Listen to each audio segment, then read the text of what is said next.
The way that we think about $100 is how that buyer thinks about $1 million. Likely a billionaire came in and said, I'm taking this house. The buyer who didn't get the property, who finished in second place, called that buyer that did get it when it closed with a extra $2 million offer for them on top of what they paid for the home. It's never easy telling a buyer, hey, we need to go 700 grand over asking to start. Zillow and Redfin are both going to be sold. That's my prediction. Aaron, please bring us into today's times with what you're seeing, some stats from our boy Jay. Let me tell you, this week, maybe the last 10 days, offers way down. Plummeted. For the market, for the price point, anywhere under 2 million. High-end market, let's call it 3 million and above. Do you think that has anything to do with gas prices? No, I believe what we see is when people have a lot of money, they are not worried about things like the war Or gas prices.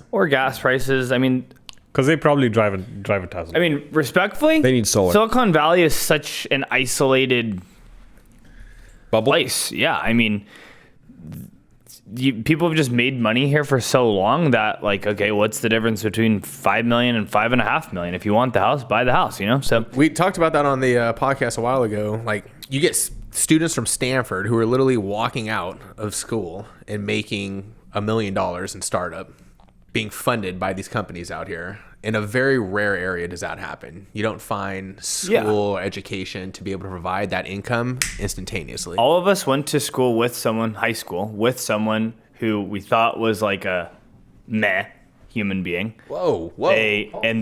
Hold on a second. I all went to high school with people who we know were going to be very good at their finances in the future. So how do you explain someone who barely graduated high school, started working at Zoom went public, and all of a sudden they're worth $20 million? You can't say anything It's a about skill. the It's a person. skill set. issue. Yeah. They have that skill.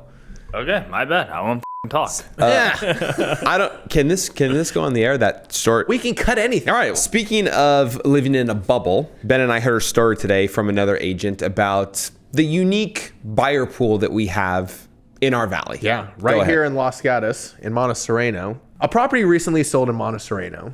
The buyer who didn't get the property, who finished in second place, called that buyer that did get it when it closed with a extra $2 million offer for them on top of what they paid for the home because they felt that they missed out on the property and they won in that neighborhood.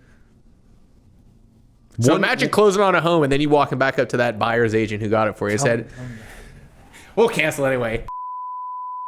In Monte Sereno. Tallahassee? Yes. 11 million. 11 million. That's why I didn't want to. It already went up. Anybody who looks it up is going It already went a million above list price. Right. So a property here, a property in Monte You can Sereno. say it, just you're gonna be like, A property in Monte Sereno that sold for over $10 million recently ended up closing and then receiving another offer within the first week after closing for offer $2 million higher than what they paid for it for because the backup buyer, Just 13 buyer's million. remorse. Correct. So I was told the house that sold in downtown Los Gatos that went over $1 million from list price.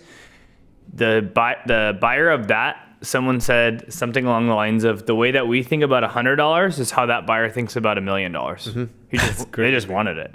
And then remember when you went against that CEO that was buying it for his family? And in Sunnyvale. They're like, there's like, I won't lose. Like, I want this house because it's next to my house.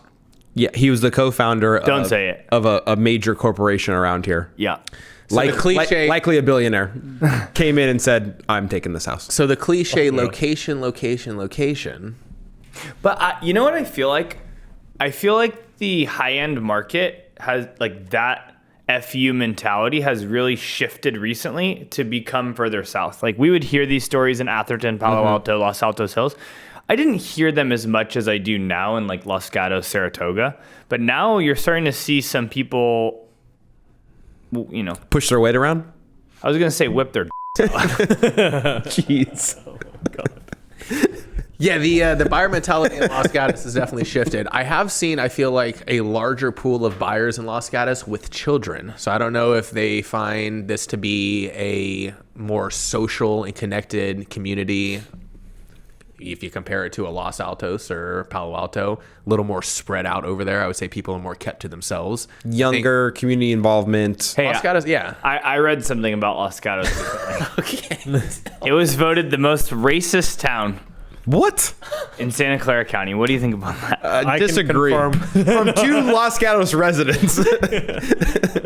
No, I can confirm. I can confirm. Racist down. Horrible. I really saw that. Do you feel persecuted, Jeet? I feel discriminated against every time I walk down the street in Los Gatos. What do they call you, G? Gupri. They tell me to walk on the on the crosswalk. Or They say cross the street, walk on the other side of the walk tracks. on the other street. Yeah. Very racist. All right, let's talk about current market stats in Santa Clara County. So we've talked about seasonality trends, how coming out of the holiday seasons, inventory is going to be a little lower, but now we're coming into middle of March, things are starting to kind of pick up a little bit. So currently, Santa Clara County single family residents on the market, 850. Whoa. So we're ticking up. And then currently, townhouses and condos, 733.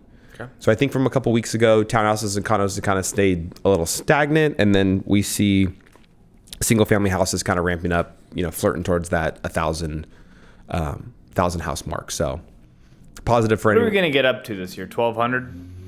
The way it's going now, maybe 14. That'd be nice. What did we peak last year? Like 13? What did I say? 1,800? Yeah, I think That's a lot. I think we peaked around 11 to 1,200 last year. But I feel like this past week we all had pretty good success with getting our offers accepted. How many houses do you sell? 2. I had 1, 1, How many offers you guys write? 2. 2. Yeah. 3. 100% success. Oh wait. 100%. 100% success. If you want good buyer's agents, it's not cheap. It is interesting though, because like when you talk about how many offers or like where we got accepted at, you could see a wave. And I think we talked about this a little last week in the podcast about where these market sectors hold value. So we were in one spot in Sunnyvale, they received 8 offers. You were in a spot of Sunnyvale, they received 8 offers. We hit another part of Sunnyvale that's not in the heart. We Closer to competed Santa against- Clara. But those are Santa Clara schools, right? Yep. So we competed against 3 offers. Yeah. And then you look at, which is interesting, the Los Gatos market above $4 million. going Compete against against 6 right now. 5 offers. Yeah. So it's like, depending on where you're at, obviously that market mentality shifts, which as a buyer, when you walk into these open houses is something that I think as an agent, they should set the expectation in advance so you're not completely thrown off. It's never easy telling a buyer, hey, we need to go 700 grand over asking to start. And then the property ends up going 900 grand over asking. But again, the expectation in the beginning, we were well aware of it, and we didn't start 200 grand over asking where it got blown out of the water. So it's definitely pocket. Can we, as a former Sunnyvale neighborhood expert or current Sunnyvale neighborhood expert, can we talk about the lack of common sense? Like why is Sunnyvale in such demand? Why Because it started as the redheaded stepchild to Cupertino. okay. And then the schools got better and better. Like, for instance, independence. Like, what comes to your head when we think independence? Just the worst, right? Yeah, gang. Dude, that's a 6 of 10. When I started in real estate, it was a 1 or a 2, right? Look at Piedmont. Right. Look at Piedmont. sure. Okay, so then all of a sudden, people are like, okay, I'm priced out of Cupertino. I'm priced out of Saratoga. I'm going to go to Sunnyvale. It's close to Apple. It's close to all of the things. I'm going to go there. So the schools start to get better. Now the schools are really good. Now you look at Santa Clara. When I started in real estate, Wilcox was horrible. Now people are like, Wilcox is great. They have a good football team. They have great extracurriculars. They have good diversity. And it's close to Apple. And now we see Willow Glen slowly making this shift. We see Buxton School is now getting rezoned into Galarza Elementary. And when we have clients who ask us like, oh, but Galarza is a 5 out of 10 right now. Again, right now they are. But when these Willow Glen families slowly move over, their kids get older, this will now go from a 5 to a 9. But to your when it point, started, before Ben interrupted, was that Sunnyvale is super pocketed because you have Cupertino schools, you have Santa Clara schools, and then you have Sunnyvale schools, and then Sunnyvale has a true downtown, right? So you have good commute, good schools, and then pocketed areas, and you also border Los Altos, right? So each little sub pocket. 94087 is usually the most expensive. 94086 is usually closer to downtown, and you have Cumberland Elementary, highly desirable, and parts of that are in Homestead. Homestead is really close to Los Altos, so you get better kids, right? And then 94089 was like the armpit of Sunnyvale for the longest time, but it's the furthest north, so you can jump on Lawrence Expressway. So that's getting better and better, right? So that used to be under $1 million. Now it's all the way up to freaking 1.9. Yeah, we got accepted right off of Homestead and Lawrence, basically on the Santa Clara border. And then let me tee this one up for you. 94085, where potentially someone I'm sitting next to has a really nice house. That seems like it's coming. Yes. Yeah. Like that's going to be the upper end of that market. That's a great house. That's really close to walking to Sunnyvale, like downtown. But the schools suck. But like you have the good commute, right? Yeah. So to answer your question, Sunnyvale is a melting pot of a million different cultures, a million different people, a million different, commutes, and it's kind of the most central, quote unquote, affordable area where you can buy pretty much whatever you want for around $3 million or less. And have a drive less than 8 miles to campus. Or even if you're working in like say Mountain View, Yeah. it's still better than being. And then, to Ben's point, like Willow Glen coming up, the schools are getting better. This, that, like at Cambrian, right? Like I grew up in Cambrian, and I never thought in a million years that people would be like, oh my God, I want to go to Branham. I'm like, I couldn't even wear certain colors to school. Yeah. Right? Like look at Prospect, dude. Dude, we're like a 9 out of 10 now. Yeah. So I went to Prospect. It's interesting, but I do think that if you don't have kids yet, or if your kids are super young, focus on elementary schools, because all of the elementary schools that are currently good are going to feed to the high schools, and then obviously the schools are going to get better. So focus on district and elementary before you start focusing on high school, unless your kids are already there. Yeah. Yeah. I think Fremont's very similar, very pocket driven. At first, it started with 1 or 2 really good schools. And then as those areas got more and more unaffordable, people started shifting to nearby neighborhoods. And then those school ratings shot up. Yeah. That's why some of the offers I wrote last week were in Fremont, and that's still a very hot market. It's just people are... Happiest place in the California? all of U.S. Crazy things are happening in Fremont. I don't know what is going on there. It tops the list every time. year. When I go there, I go, Yeah. this place is like, meh.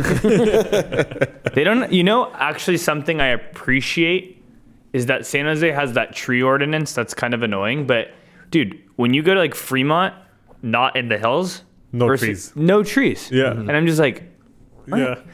Pretty wild. but hot take, 5 San Jose Unified schools are officially getting closed. They've announced the schools. Parents are kind of in like an uproar, this, that, and the other. But it kind of is what it is. Chances are your kids are going to be rezoned for a school that is probably slightly better or will become better, or that school will become a charter school and it will be a lottery system. At the end of the day, schools are underfunded, and if you're sending kids to private school, it hurts public schools, right? It just is what it is. It's and again, I think this has a lot to do with the money in the valley. We're just seeing a lot of people go private now. So there's a couple schools in West San Jose. One of my good buddies' moms is retiring there this year.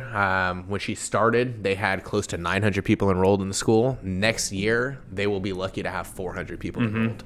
But it is what it is. Like you guys, the parents can protest and do that. It just mathematically it doesn't work. So I was watching Matt Mahan on the Jon Stewart show yesterday or the day before, and we have a worse education system for lower income students in California than somewhere like Mississippi. And that so I spoke to Joel Stieber the other day about that because he was bringing it up in that group text. One of the things that he was mentioning too is one of the reasons they rezone like this is because it's so hard for young families to get into these neighborhoods because of how old the homeowners are and how high these prices have gone with such little inventory, that the rezoning of the schools is creating opportunity for people to now buy in to these Willow Glens, West San Jose's without paying $3 million plus for a Buxton Elementary. I think it's better to have less elementary schools that are bigger. Yeah. Like, did you ever go to elementary school or middle school or high school and you were in a portable? No. Really? No. You're San Jose Unified at Prospect? Moreland. Moreland. Moreland. Lincoln? Lincoln. You never had portables? Of course. Yeah. Half my classes were in the And I was stoked because we had AC in Yeah. yeah, but like It's a portable.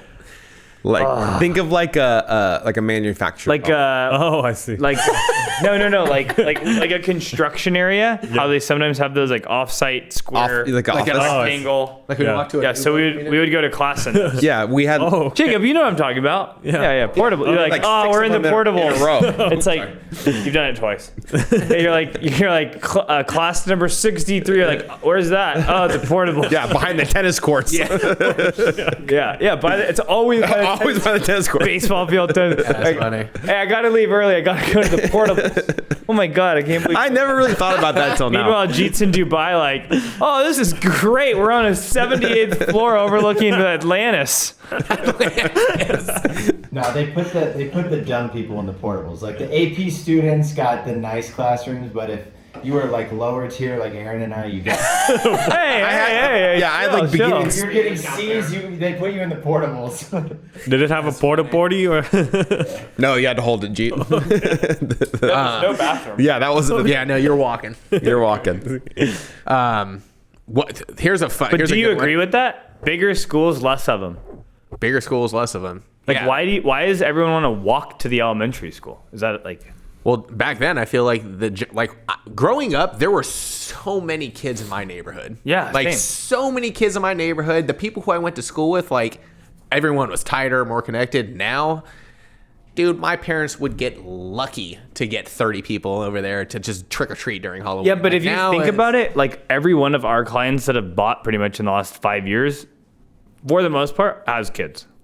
and is they're all going to. buying though Yeah. in these areas where it's first time home buyer friendly for kids, not necessarily your West San Jose 2.5, unless you're both in tech or you have good engineer jobs. Like absolutely, but again, these people who are moving from East Coast or even different areas, Cambrian.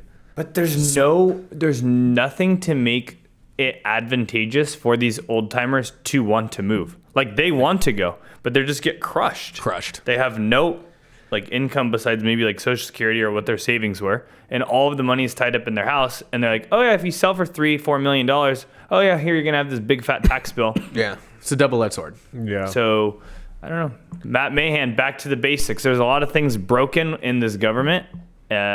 He watches That our need to be podcast, so he hears this. Yeah. Call Matt. He comments on the YouTubes. Yeah. Speaking of watching podcasts, I thought this was pretty cool. So last week or 2 weeks ago, you started talking about those $400,000 condos in downtown. What were they again? There was 88 St. James. so Or CFO 188 something. of United Mechanical reaches out to me. Says, yeah, I saw the video. Super cool. They just gave us a $4 million project because none of their HVAC or plumbing works. Everyone's shitting with bags. I was like, oh, No way. swear to God. I was like, what are the odds? Our podcast viral. So that's good. They're having a little issue right now. They're going to want to. Maybe you could get it for 380. Yeah, so you guys are interested. We can get going with the contingency. For the AC in the sewer. Oh, thanks, Ben. There goes my buyers. Headline this morning: Zillow introduces. Oh, yeah, this is a good one. Yeah, Zillow introduces Zillow Preview. So now, just like Redfin and Compass partnered up to put off-market coming soon listings on Redfin, we'll have Zillow doing a similar thing with some of the other brokerages. So KW, which we all are a part of, Keller Williams, that is one of their bigger partners that will be partnering on this preview program. There are other brokerages as well, such as Remax, Home Services of America, Side, and then United Real Estate. But this is a big one. This is a big headline this morning. That means, Zillow. What does that allow our buyers to do? The buyers will be able to see some of that off-market coming soon inventory that we had on the MLS or some of our private platforms. That will be now that as listing agents will have the option to put that on Zillow. And The whole point of coming soon is to not show the entire world. It's coming soon. Just so everyone knows, the consumer right now is the one losing. The one that fought for all of the commission thing, they're losing. The one that wanted transparency, they're losing. Less transparent. The one who wants to sell their house off market, now it's coming soon everywhere. yeah, The whole thing is stupid. Yeah, I agree. I mean, if you're a seller and you're like, I don't want to go on the market, but you put it on Zillow and Redfin as a coming soon, everyone's still going to see it. But for buyers, that's going to give them more choices. So it's going to unlock a lot more inventory on these platforms than what we had previously. One of the cool things that they're mentioning as a part of this preview program is that, let's say, Aaron, you're the listing agent, you put something on Zillow as a preview listing. When they click call, it goes directly to you as a listing agent. But if they click tour, it goes to a random Zillow Premier agent that can then now show that property. And if they decide to buy the house and you accept their offer, you as the listing agent would get a referral fee from that Premier agent for selling. So how does it benefit the consumer? It does not. It doesn't. And do you think this is in direct response to Compass, Redfin? Yes, because Compass and Zillow are in a huge lawsuit. Yeah. Absolutely. So Zillow first came out and said, like, absolutely not. If these properties are listed anywhere on the off-market portal, once they do go live, we will not be showcasing them on our platform. And now they've changed their stance on it. Now they are partnering with a lot of these brokerages to give them a platform to put their off-market listings on the market almost, to get a wider audience to take a look at. So do you think this lasts? So right now we have, Compass, Redfin with their off-market and their preview or whatever. Now we have Zillow preview. So in 3 years, what do you think like it's going to look like? There's going to be no off market. It's all going to be on some sort of platform, or what do you think? I think it really hurts days on market. Like for example, if you get the same amount of exposure, They don't accrue anymore. then you have no motivation to actually go on the market. If you're on the same platform with photos, with all the details that the buyers can see without accumulating days on market, why wouldn't you just keep it on preview for as long as you can? But they have set a limit. It's only for 30 days that you can do so. Oh, okay. But there's no history on it, so there's no history. you goes could away. you could put a dream number and then it goes away, I guess. I don't know. I think Compass is ultimately backed by SoftBank, and I imagine in 3 years Zillow and Redfin are both gonna be sold. That's my prediction.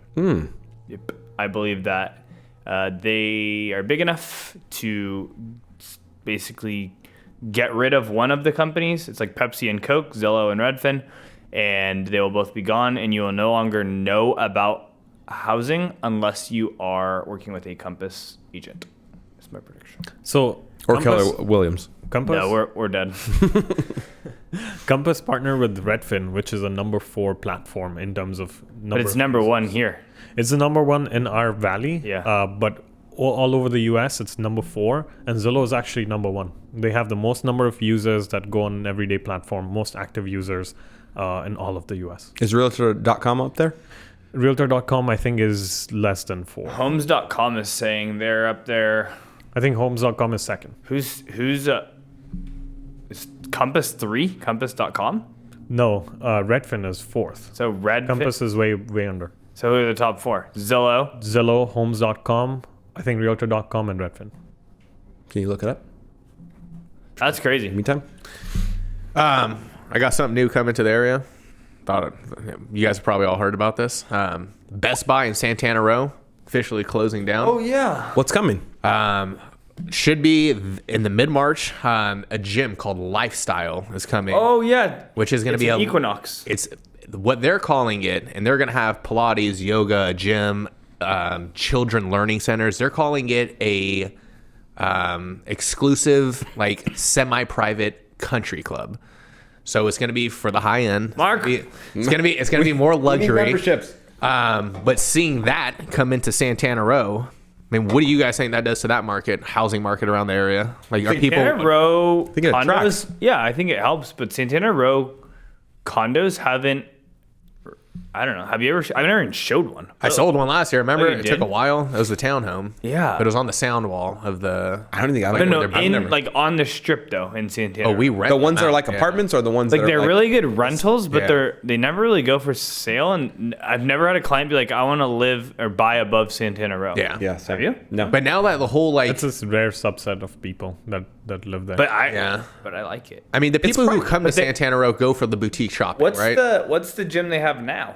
There is no. There's gym. their no, own. No, there's they have that- their own. Hot yoga? No, there's that one by Maggiano's. Yeah, hot yoga. Oh, It's Yeah, like, yeah, it's hot just yoga. like a No, hot but it yoga. used to be a big ass gym. No, he's right. Santana Row has like their own like private community gym. They do? for the residents. I have some Yeah. friends that live there. But now it's like the Equinox. So again, I mean, you're going to get everyone who goes to Santana Row. That's Yeah, it's huge, too. Huge. It's massive because there's Two-story. There's none until almost Palo Alto. Yeah. So I think Palo Alto and then SF. Those are So, the I only mean, it's two gonna. you- I think it's gonna create tons. Yeah, and there's probably like a 24-hour fitness in Yeah. Sunnyvale or something. and it's the perfect location because like the ideal customer for Equinox lives in Santana Row. Yeah, probably what, either younger or older, Young 20s. no kids, Yeah. no pet. Well, if you live anywhere close to Stevens Creek or West San Jose 95117 area, or I would even push it all the way to like Limbrook. I Yeah. mean, the only other one you go to is what, Cupertino. So this think- would be the largest for sure. And now that they have the opportunity that you can bring kids there for like a education club, I think you're gonna have so many families there. Yeah. I like showed this house earlier, and then the agent just said the back door is smashed. Yeah, tell you how to put your foot through it to unlock it. What the heck? Weird, right? I wonder if it's gonna be my fault. I confirmed the top 5 list. Top 5, and us. then we out. So top 5 real estate platforms: Zillow, Realtor.com, Homes.com, Redfin, Trulia. That makes sense. Trulia. But Trulia is owned by Zillow. Zillow. Yeah. So Realtor.com number 2. Number 2. It's never Never used it. This is good. And all right, so next week, since we're running out of time, we got a great story for the viewers. We'll have Dave here as well, but there's been a story that's recently popped up in Florida where a home seller, without hiring a real estate agent, went through the entire listing, sales, and closing process using ChatGPT. So hopefully we can get some more information on that and some stories, and I think we might have an agent out in Florida who's going to provide us some more information on it. Till next time, who you work with matters. See ya.